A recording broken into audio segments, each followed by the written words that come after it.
Welcome back to Rudy Giuliani's Common Sense.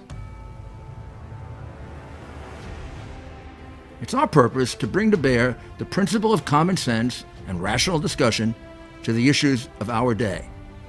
America was created at a time of great turmoil, tremendous disagreements, anger, hatred, and there was a book written in 1776 that guided much of the discipline of thinking that brought to us the discovery of our freedoms, of our God-given freedoms. It was Thomas Paine's Common Sense, written in 1776, one of the first American bestsellers, in which Thomas Paine explained by rational principles the reason why these small colonies felt the necessity to separate from the gigantic Kingdom of England and the King of England. He explained their inherent desire for liberty, freedom of religion, freedom of speech, and he explained it in ways that were understandable to the people, to all the people, not just to the educated upper class. Because the desire for freedom is classless. The desire for freedom adheres in the human mind and in the human soul. Today we face another time of turmoil, of anger, and very, very serious partisan division. This is exactly the time we should consult our history. Look at what we've done best in the past and see if we can't use some of that to help us now. We understand that they created the greatest country in the history of the world, the greatest democracy, a country that has taken more people out of poverty than any other country on earth. They weren't perfect men and women, and neither are we. But a great deal of the reason for America's constant ability to self-improve is because we're able to reason, we're able to talk, we're able to analyze. We are able to apply our God-given common sense. So let's do it.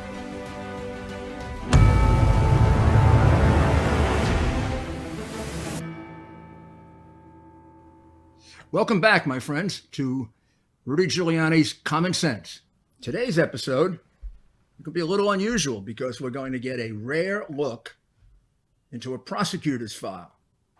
You don't usually get to see the prosecutor's file, but in this case, a member of the parliament who has responsibility for the Committee on Accountability got the opportunity to review it a few months ago, reported it in an interview, and then was kind enough to be interviewed by me. So you'll see all of that, and you'll see precisely what is in the file of the Ukrainian prosecutor's office with regard to Joe Biden, Hunter Biden, Mykola Zlochevsky, the head of Burisma, and also what's in the file with regard to collusion, meaning Ukrainian illegal interference with Americans and with Democrats in the 2016 election.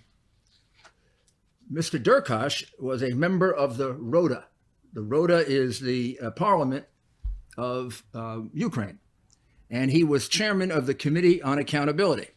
And in that capacity, he was given the opportunity to review the documents.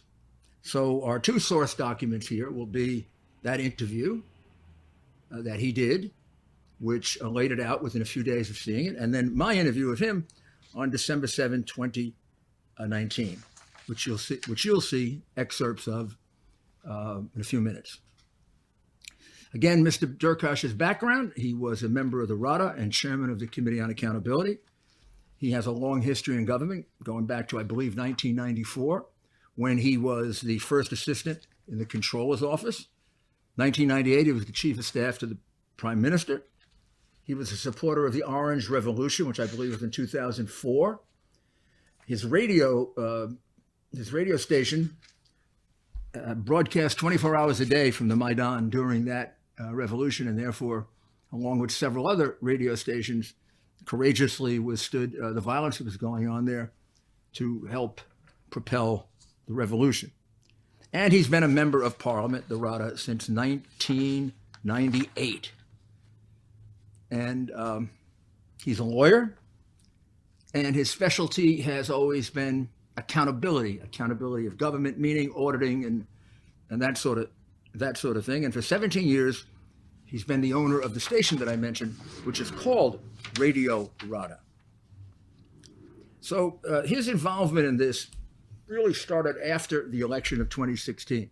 It goes to 2017, when he started to get information, both in his capacity as a member of the Rada and as a press person, about a lot of documents and information that there was a good deal of collusion, like they were describing in Russia, but happening in the Ukraine. Whether it happened in Russia or not was beyond his purview. Turns out it didn't.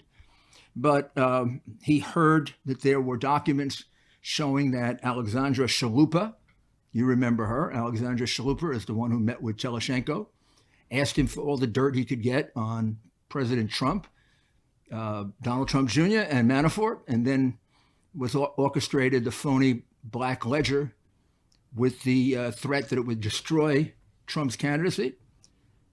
He started to hear about her, and he started to see documents about her, that she was, as a DNC operative, collecting dirt on Trump and on Manafort, and that she was compromising Ukrainian officials, a number of them. The name that he focused on was Lyshenko, and Lyshenko, of course, you might remember, is the one who held the press conference to reveal the black books. And in the press conference, he said the purpose of it was to destroy Donald Trump's campaign. That was in August of 2016.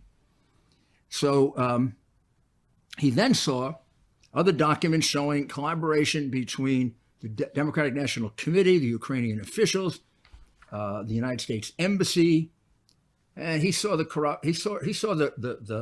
chain going all the way up to President Poroshenko and including the U.S. Embassy. He also observed that there were anti-corruption investigations headed by Artem Sitnik, but Artem Sitnik was a person who had become a partisan in the campaign.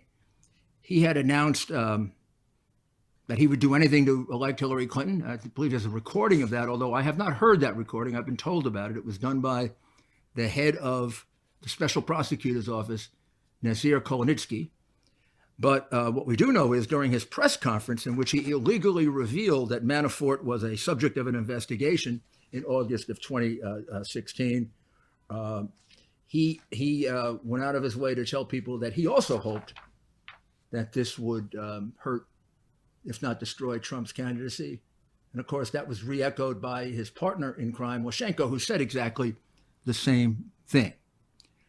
So these are the things that brought him to be interested in this. And then on October 10, 2019, he held a press conference. And during the press conference, he pointed out that he had been given the opportunity to look at several different documents. He had gotten to see the prosecutorial file, and he had been given by certain journalists results of their journalistic investigations, which, as he points out here, they were afraid to reveal, because in this interview he'll explain to you that journalists in Ukraine have been known to be killed, and are, in fact, very frightened of saying something against the government. And this would have been very clearly against the government of President Poroshenko, who was in power at that time, and well known to be the biggest crook in the Ukraine. So let's quickly go through what he has in this document. It's long. The interview is long, but I think we can almost dispose of it with the first page. In the first page, he says that there are 6 criminal proceedings related to Burisma company in which Joe Biden, the ex-president, meaning vice president of USA, along with his son Hunter, are the defendants. Well, that disputes the lie that the case was debunked, that there was no investigation of them, that the case was dormant. Those lies you've read over and over again in the New York Times, the Washington Post, NBC, CNBC, MSNBC, CNN, thousands of times, just one lie after another. Again, the file shows 6 criminal proceedings related to Burisma company in which Joe Biden, along with his son Hunter, are the defendants. Yes, there was a case against them, a pending investigation when Shokin was dismissed. That is a flat-out lie.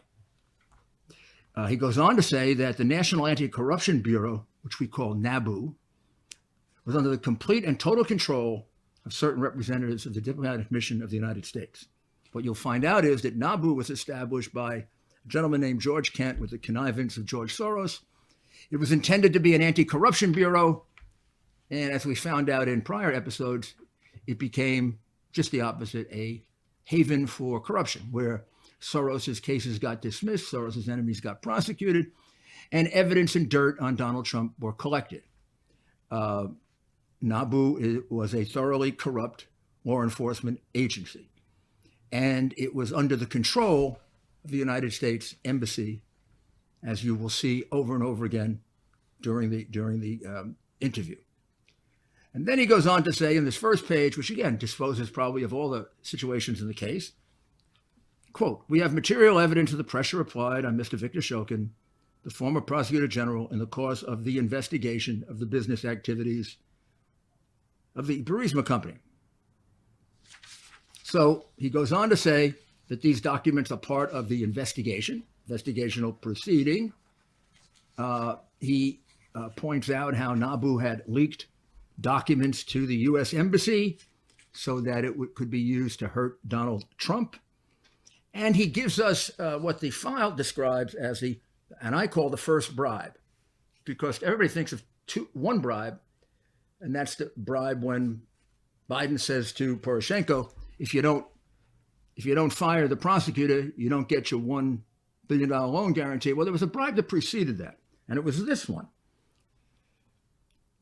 At the same time, Zlochevsky, according to the Ukrainian investigators and journalists' opinion, contacted Joe Biden, the U.S. vice president, using the services of the lobbying company. He proposed to them, according to the Ukrainian investigators, to share the revenues earned by a Ukrainian gas extracting company, Burisma Group. Hunter, Joe Biden, was officially appointed to the post of board member on May 12, 2014. The New York Times then wrote that his official salary was only $50,000 per month.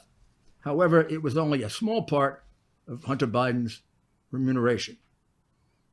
That could have been as high, he says, as $16.5 million, including remuneration either to the lobbying firm or to the lobbying firm for Joe Biden, as he will go on to say.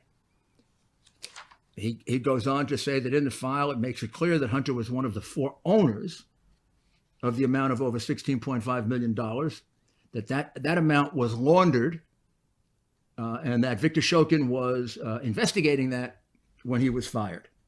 That's the document we've shown you many times, the Latvian document, in which I think it's $14.8 million comes out of Ukraine, goes to Latvia, goes from Latvia to Cyprus, all pretending to be loan to different companies. Then all of a sudden, it disappears. And then documents in a trial of Devon Archer show that it went into Biden's file. Flat out, 100% cold money laundering case. It's been sitting there for years. And how they're want to put Roger Stone in prison for 9 years, and they don't want to investigate a money laundering case that's proven by documents to the tune of $14 million by the son of a vice president who's in a conflicted position that might just lead to more corruption. Gives you a sense of the double standard that we have in this country, which is disgusting. He then goes on to say that Mr. Shokin was fired, and he was fired at the request of, or the demand of, Joe Biden. Well, we all know that. The question was, Biden admitted having him fired. The only question was his son under investigation at the time? This and about 8 other pieces of evidence conclusively proved that he was under investigation at the time. And I think we've also conclusively proved that Joe knew it. But Joe, he says on page 5 of this, Joe Biden was concerned not only about the revenues gained by his son, but for the gains obtained by the affiliated with him lobbying company. The slide that he put up at this point describes the scheme of obtaining the amount of $900,000 US by the Biden senior via the lobbying company, according to the Ukrainian investigators. Please pay your particular attention because this document is being disclosed for the first time. This is not the blockbuster I was talking about. I would call this a semi-blockbuster. And it's a little ambiguous. Either way, it's illegal. It's the transfer of money from Burisma Group, I'm reading it now, for the purpose of lobbying activities, according to personally to Joe Biden via the lobbying firm. The amount of over $900 was transferred to the account of the U.S. company named Rosemont Seneca Partners, which was associated with Biden. Question is, number one, what was the lobbying all about? Number two, was this an indirect payment to Biden? Number three, and this is purely comes from another source, Mr. Kulyuk, who's investigating this, there appear to be similar kinds of payments like this. He hesitated to give me the amount, but he said it was very, very substantial. And they've got no cooperation from the United States in being able to see where that money went. And some of it went to offshore accounts. So there is part of the deep state, protecting Joe Biden. I'd call that obstruction of justice, wouldn't you? And then he says that there were many, many loan agreements written in. As this money was being transferred, it was being disguised as loans. Now, I've investigated money laundering a lot. If this isn't money laundering, I'm not Rudy Giuliani. Goes to 1, 2, 3 countries before it comes into Biden's hands. It twice gets described as a loan agreement, and it goes through 2 companies, at least, that have no involvement in it. And as a former United States attorney and associate attorney general, I am shocked this has been out there this long, and there's been no investigation of it at all. And every single stupid, silly, irrelevant allegation against someone connected with Donald Trump is taken up immediately. In fact, they go so far as they did with General Flynn to create a crime. And they pretty much created the Roger Stone process crimes. Nobody created this crime. He did it. Nobody faked him out with a memo that they had hidden in a desk that would have described the truth and then got him to say something that was inaccurate. He did it himself for greed and as part of a bribe to his father.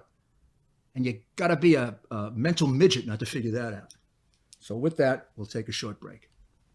For those of you who know me, in addition to law and politics, I'm passionate about the Yankees, baseball, football, all sports to watch, golf to play, history to read, opera, classical music to listen to and watch, and cigars to relax and socialize.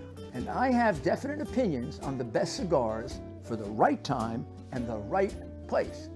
And you'll hear about that too. But the revolution in cigars took place in the 1990s. Most cigars then were machine-made with foreign ingredients. Now it's just the opposite. Most are heteromono, man-made, all organic, natural, and premium. The revolution was led by one man and one man alone, Marvin Shankin, and Cigar Aficionado magazine. Marvin had been rating wines quite successfully for Wine Spectator magazine, and he brought the rating system to cigars. The first cigars rated in the 90s were gone in a flash. Even now, the first thing I do when I get my magazine is I go right to the ratings page. There it is. 93, 91. Oh yeah, I'll go for that one. Then there'll be 94. Oh, 92. Problem is you got to get there fast because they go fast. This revolutionized the cigar industry and quality rose to the top. Then there's the cigar of the year. Try to get them as fast as possible because they're gone pretty quick. This magazine revolutionized the industry. And I'll tell you what, this month is Cigar of the Year. Cigar of the Year. One of these four. Cigar of the Year. You better get this magazine quick, because these cigars are going to be gone very, very quickly. Go to the link on our website and order it, and you'll be able to get down to your cigar store and get to smoke a few of these, and you let me know which ones you like better, because we can have a really good conversation about it. Sometimes I do agree with Marvin, and when I don't, I let my opinion be known, and Marvin usually says, stick to the law. Also, along with rated cigars, there are articles on politics, sports, interesting profiles, and Marvin also has Wine Spectator, Spirit Advocate. If you like wine, if you like scotch, if you like bourbon, if you like rye, if you like vodka, if you like gin, they're the magazines for you. And you know what? Subscribe to Cigar Aficionado right now to the link on our website.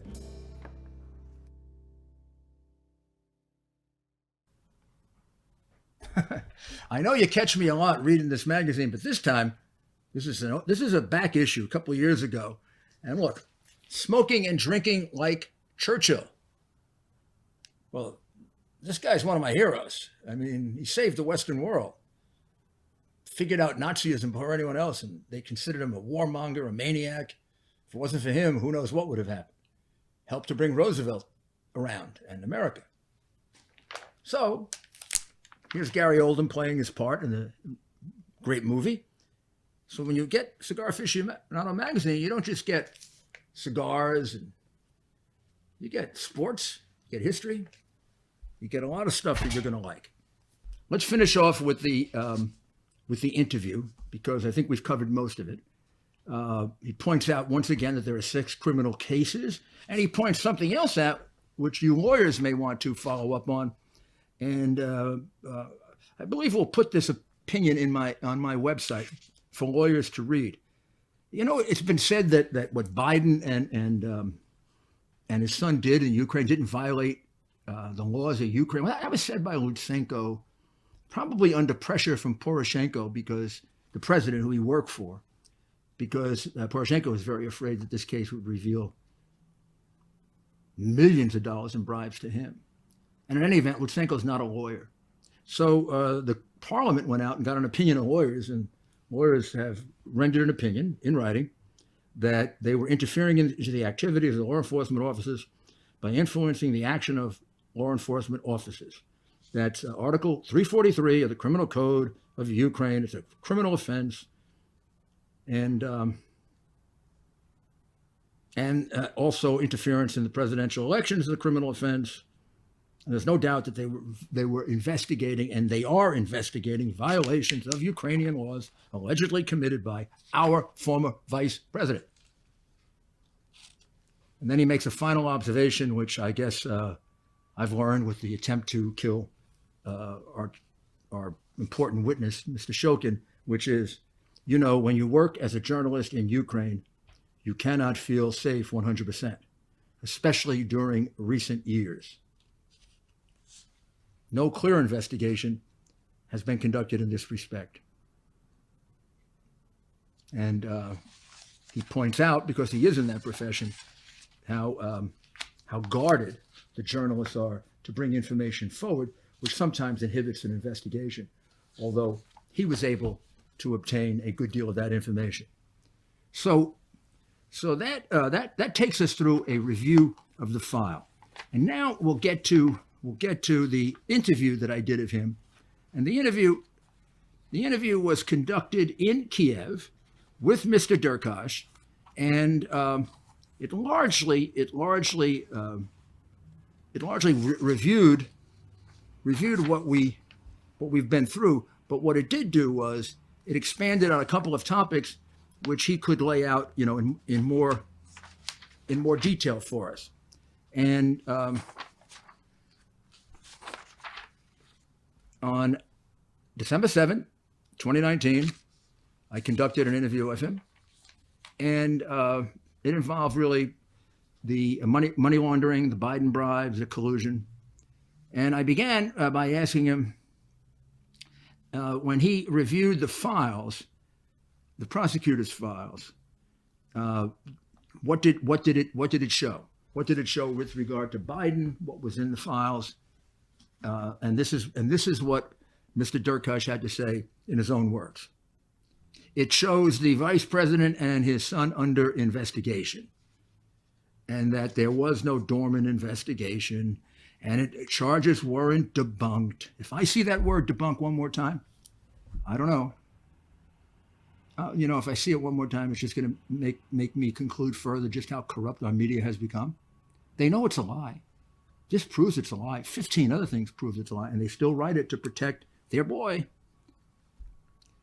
So, more on that from Mr. Durkash. Show that the vice president and his son were being investigated for the activities of the Burisma company, and that there was material evidence of pressure applied to Mr. Shokin to stop the investigation. And this is basically, I'm just looking at your affidavit, and rather than go over the whole thing, this is essentially, this interview, you make it very, very clear that there were criminal investigations of both Hunter Biden and Joseph Biden. We show up this in the papers and the facts and the documents, what we already provided to you. As you know, he also saw evidence of money laundering, which was about as clear as a bell. We have evidence of one transaction. According to what he saw in the file, there appear to be numerous money laundering transactions, both for Burisma in general and regarding the payments to Hunter Biden, Devin Archer, Rosemont Seneca, and also for the lobbying firm and for the lobbying of Joe Biden. So let's listen to that. Criminal investigations of both Hunter Biden and Joseph Biden. We show up this in the papers and the facts and the documents, what we already provided to you. Yeah, you can find out this information on the website Nabulix. And you also saw documentation that a substantial amount of money was laundered during this process. Yeah, and approximately how much money the Bidens could have gotten more than 16 million. Общий вывод, что эта сумма была на самом деле больше, чем 16 Но миллионов. если за 1,5 года мы видим перечисление порядка такого, то да, наверное, Yes, больше. it is, because you can find in during the 1.5 years the transaction more than this amount what you have. And then there's the $900,000 payment, the one that's been pulled out, and the one that can be identified as a payment for lobbying Joe Biden. He identifies it, and that is part of what we describe as the first bribe that he described in his interview, which is Mykola Zlochevsky originally approached Joe Biden to protect his company. In 2014, he feared that his company was going to be taken by Poroshenko and the Ukrainian government, and he felt that there was no one better to protect him than the vice president, because the vice president was handing out the money there. So he bribed him with a stake, according to what's in the file, in Burisma, and money for a no-show job for his son. That was the bribe to Biden, which would be the first bribe. And that's bribery of a vice president of the United States, sitting vice president of the United States. And if we just listen to it, we'll get another view of it, even though we've had 3 or 4 witnesses that have testified to it. And then there's one particular transaction that you made note of in one of your slides, and that's the $900,000 payment for lobbying Joe Biden that was paid to Rosemont Seneca. It was, the way you described it was that he was not only concerned about the revenues gained by his son, but for the gains obtained by the affiliated with him lobbying company. Это мнение украинских расследователей и прокуроров. It's opinion of Ukrainian, based on Ukrainian investigators. Это прямо цитата из одного из дел. It's exact words to words what you can find out in one criminal cases. Мое мнение, я думаю, His что personal так opinion, много было этих сценек и перечислений, and I consider there are many transactions between different Seneca. что сами расследователи The all немножко investigators запутались. a little bit confused what's going And are on. they all? You say at the bottom of this page 5, which is a very good question. What kind of consultancy services for Burisma was paid through the offshore companies for one Biden, same as for the other? Are you saying that these payments were laundered payments? Часть денег, которая заходила на Буризм, Part of this money who drops to Burisma account, it was formerly loan agreement, based on loan agreement. То, что касалось вопросов дальше выплаты, они шли в виде The next оплаты. transaction will be the consulting payment Это тоже есть в материалах дела. from Burisma to Seneca. You can find out this information in the case. And then we went on in the interview to interference in the 2016 election. And there's no question that there was interference in the election. Problem is, it's never been really investigated. For example, the case that Jovanovich had dismissed corruptly, the one on Antac, would have afforded a good deal of evidence on corruption. And the case against Lyshenko, who was the guy who held the press conference using the phony black ledger to try to destroy Trump's candidacy. Those cases were dismissed and never used as an opportunity to gather the documents or try to turn witnesses. So I asked him about interference in the 2016 election. There was a substantial amount of illegal interference going on in Ukraine in the 2016 election in order to help Hillary Clinton. Достаточное количество есть обоснованных подозрений на эту тему. There are many official suspicions. We have to prove it, these facts. And И мы просили провести нормальное расследование. That's why we require to investigate these facts. Никто же не проводит. But nobody take care about it. now I pause here because this is really important to note. Every criminal scheme of this magnitude, and this is a bribe scheme that could go up to $200 to $300 million when you're finished. It has a leader at the top. Remember when I did the mafia cases, we always had the boss at the top and then everybody down here. So who was running this one on the Ukrainian side? Well, it's pretty clear that Mr. Durkash, who's running it, the most crooked man in Ukraine, Joe Biden's good friend. Ambassador Yovanovitch is a good friend who she supported. You know, these people claim they were concerned about corruption. Shokin and Poroshenko was basically stealing the whole country, and everybody knew it, and they didn't care. If you look at the way Shokin was, I don't know what he could have been stealing, but he sure as hell wasn't stealing the country. What bunch of phonies. Well, let's listen to what he has to say about the biggest thief in Ukraine. I can't say in Ukrainian history, but he'd be up there. President Poroshenko was at the heart of it. That he directly participated in it. Я уверен He is sure в том, что the без Poroshenko его согласия, organize, без participate, его участия этого не могло произойти. and control it, this situation. And the American embassy assisted in. Это было практически, об этом не скрывая, говорил Лещенко. Nobody will try to hide it. They coordinated every step. Общается. Но это надо подтвердить. Notice that the embassy assisted in this scheme. When you wonder about Ambassador Yovanovitch, George Kent, who I think was there at the time. A lot of problems inside the State Department.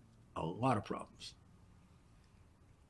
Now we're going to look at with him and question him about NABU, which is it really is the organization of special investigators who assist the special prosecutors. So Soros and George Kent had this scheme that sounded wonderful. They did it in a couple of Eastern European countries they were able to corrupt.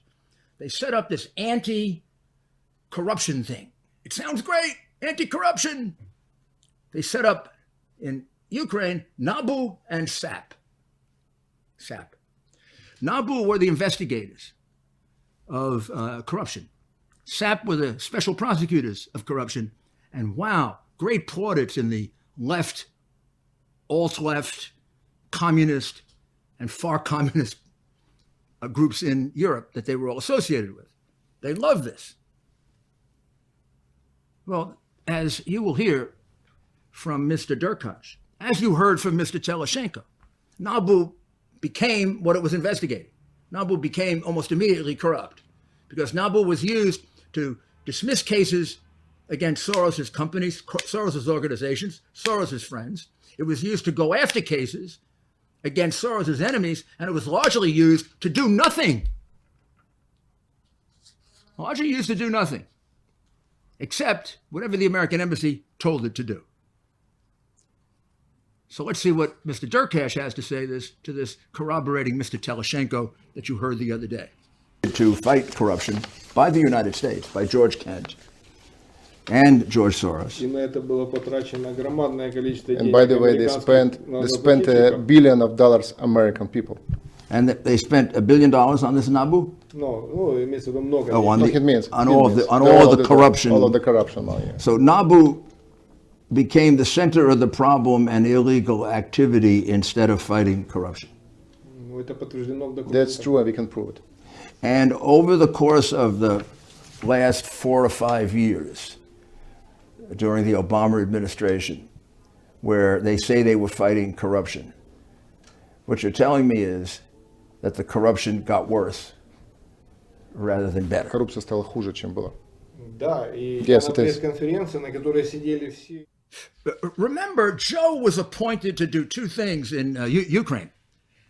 Point man, whatever, point man. He was the point man.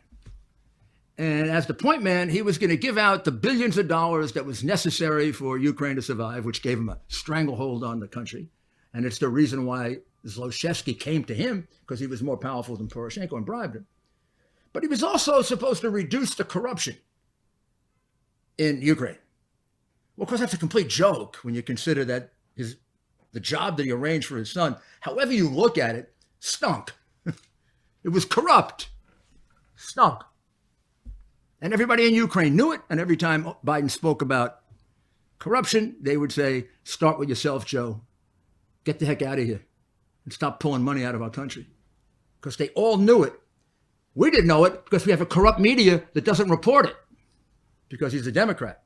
Just like they didn't report all of the thievery of the Clinton Foundation.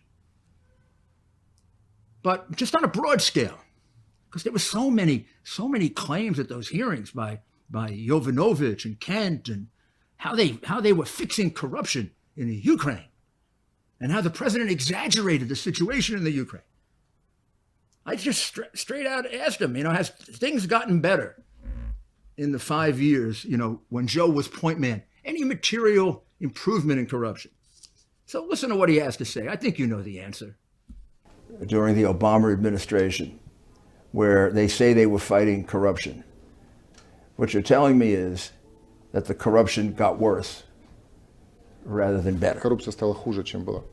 Да, и Yes, на it is. пресс-конференции, на которой сидели все журналисты. And my last press conference, Первые when we been издания, when задал being вопрос all the официально в famous зал. United States media, Я задал media. официально вопрос в зал. Кто здесь в зале считает, что коррупция... He asked стала the меньше? rhetoric question: who knows and who count the corruption decrease in Ukraine? Кто-то может из журналистов возразить? Anybody can prove it, or anybody can say no? В зале тишина была. Completely silence. And Ambassador Yovanovitch testified that she had an offensive against corruption. Because she didn't do anything about Burisma and Biden. She had an offensive against corruption, which avoided the 2 most corrupt situations in Ukraine. Poroshenko, who was stealing billions, and Biden, his son, Zlochevsky, who was stealing multiple millions. She didn't do anything about that.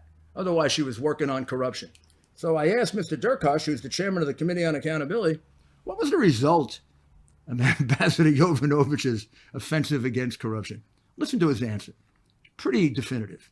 Я задал вопрос, тогда где результат? Where is борьбы result? He asked the Ивановича question. и Where is result? посольства с The коррупцией? fighting Ambassador Ivanovich and his embassy with the Ukrainian corruptions. Zero. Well, I appreciate very, very much your honesty and your forthrightness. When I used to try a case and a witness gave me an answer like that, I would say, repeat it, please. Я задал вопрос, тогда где результат? Where is борьбы result? He asked the Ивановича question. и Where is result? посольства с The коррупцией? fighting Ambassador Ivanovich and his embassy with the Ukrainian corruptions. Zero. Well, I appreciate very, very much your honesty and your forthrightness.